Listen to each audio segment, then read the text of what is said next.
সম্মানিত বিশেষ অতিথি আমার মনোযোগ প্রতিম সুহৃদ এবং এখানে যারা উপস্থিত বিশেষজ্ঞবৃন্দ এবং হাওড় থেকে আপনারা যারা এখানে এসেছেন বিশিষ্ট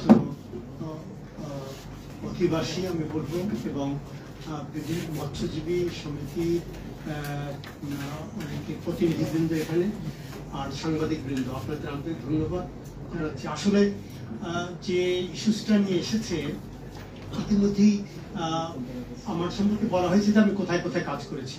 আসলে আমার কাজের যে অভিজ্ঞতাগুলো সেগুলো হচ্ছে এই বিষয়টার সাথে যায়, সে কারণেই হয়তো আমি আজকে এখানটায় উপস্থিত হওয়ার জন্য রাজি হয়েছি।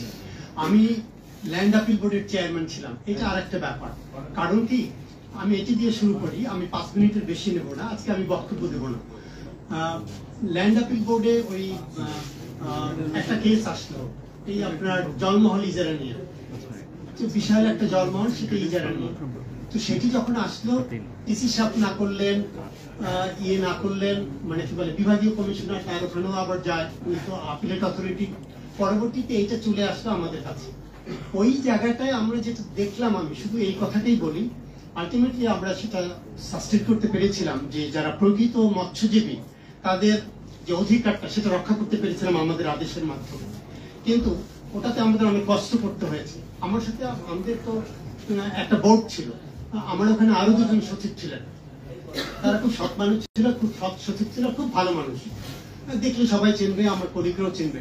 আমি এটি বলছি এ কারণে, ওটি নিয়ে যারা বাধার সৃষ্টি করেছিলেন তারা বড় বড় তখনকার মন্ত্রী ছিলেন, রাজনৈতিক লোক ছিলেন। আমি স্থানের নাম বললাম না এখানে, তাহলে আপনারা চিনে যাবেন। তার দুই একজন তাদের মধ্যে এখন ইয়েতেও আছে, ওই কি বলে, তারা জেলে আছে কিন্তু এক্স্যাক্টলি। তো আমাকে টেলিফোন করেন এরকম, even from the prime ministers office for that. কারণ ওরকম একটা গ্রুপ, তাহলে আমি তো বুঝতে পারছি রাজনৈতিক প্রভাবটা কিরকম। এটা একটা কথা আমি আপনাদেরকে বললাম যে এরকম প্রভাব কিন্তু আমাদের মোকাবেলা করতে হয়েছে। আমি যখন আরো 2 জায়গায় যখন চাকরি করছি, আমি দেখেছি এই জলমহল ইজারা নিয়ে, আমি তো মাঠপুর জায়গায় কাজ করছি, আমি ডিসি ছিলাম, তো আমি তো ইউনো ছিলাম, আমি এগুলো নিয়ে তো কাজ করেছি। ফলে আপনাদের সাথে আমি একমত। এখানে যেটা উপস্থাপিত হয়েছে, আমি বলতে চাই যে বিষয়গুলো এসছে এগুলো অত্যন্ত সঠিক, বাস্তব ভিত্তিক বলে আমি মনে করি। এবং আমি মনে করি যে এইটি নিয়ে ইতিমধ্যে এখানে আসার আগে আমি ল্যান্ড মিনিস্ট্রির সাথে আলাপ করেছি। সিনিয়র সেক্রেটারি যিনি এখন আছেন সালেহ, ও খুব ভালো অফিসার, আমাদের এই যে এখানে আরেক ভালো অফিসার, আমি ওকে খুব লাইক করি, ভেরি ব্রিলিয়েন্ট অফিসার। তো এদের মতো অফিসার আছে, তার সাথে আমি আলাপ করছি, দেখো জলমহল নিয়ে এরকম সমস্যা হয়েছে এবং তোমাদের যে 2009-এর যে নীতিমালা, এই নীতিমালা আমি তো ভূমি মন্ত্রণালয়ে থাকাকালীন সময়ে ওটার উপরে ভিত্তি করে 3 বছরের যে অনেকগুলো কিন্তু তখন লিজ দেওয়ার ব্যাপার ছিল। তখন তো প্রেসিডেন্ট অফিস থেকে আমাকে বলা হলো যে প্রেসিডেন্টের ভাই একটা জলমহল ইত্যাদি চেয়েছিল, আপনি বলেন। এবং আপনারা যেটা বললেন এখানে এসেছে বলে আমি এটা বলছি, আমি বলতে চাই না। আমি কিন্তু প্রেসিডেন্টের বাড়িতে গিয়েছিলাম ওই এলাকায়, এবং ওই জায়গাটায় ওই রাস্তাটা না হওয়ার জন্য, ওই যেটা করলো ওই প্রজেক্ট না হওয়ার জন্য কিন্তু আমি বলেছি, কিন্তু আমার কথা কিন্তু শোনেন না।